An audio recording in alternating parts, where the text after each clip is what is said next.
Let's get you another breaking update coming in, where if we talk about the rogue nation Pakistan and its Prime Minister, Republic has now accessed details of Pakistan's lone wolf attacks to spread terror in the valley. Now, the same country that claims to have agreed to a ceasefire but is backing a lone wolf attack on ground. This is the double standards there of Pakistan, where terrorist who was apprehended in Doda has now exposed the Pakistani plot. Going across to Gursimran now. Gursimran, no wonder Pakistan will not budge from the grey list of the FATF. But what more do we know of the right intentions there of Pakistan when it comes to spreading unrest and tension in the valley?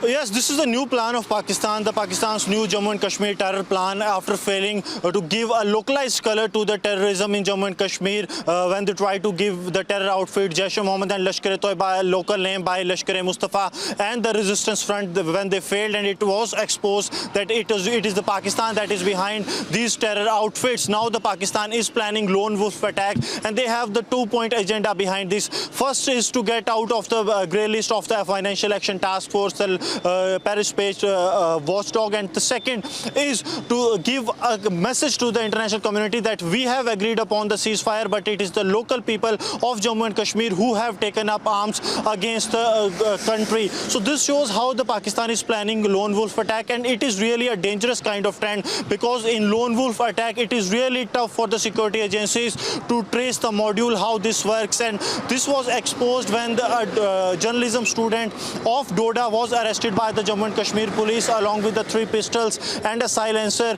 and he was tasked to carry out lone wolf attack, to carry out the selected assassinations in the Doda district. And this is really a big challenge for the security forces. Now they are probing how he got the hold of the weapons, as well as how he was radicalized through social media. But yes, now the Pakistan has resorted to a new tactics, to a new nefarious design to destabilize Jammu and Kashmir, and Republic has the proof of it, how Pakistan will now resort to the lone wolf attack in Jammu and Kashmir, so that it can give a message to the international community that the terrorism in Jammu and Kashmir is not sponsored by Pakistan. Yes. Well, there continues to be serious deficiency on part of Pakistan in checking terror financing in the country, which is yet to demonstrate taking action against the UN-designated terrorists and even their associates. Thanks very much, Gursimran, for joining us live this morning.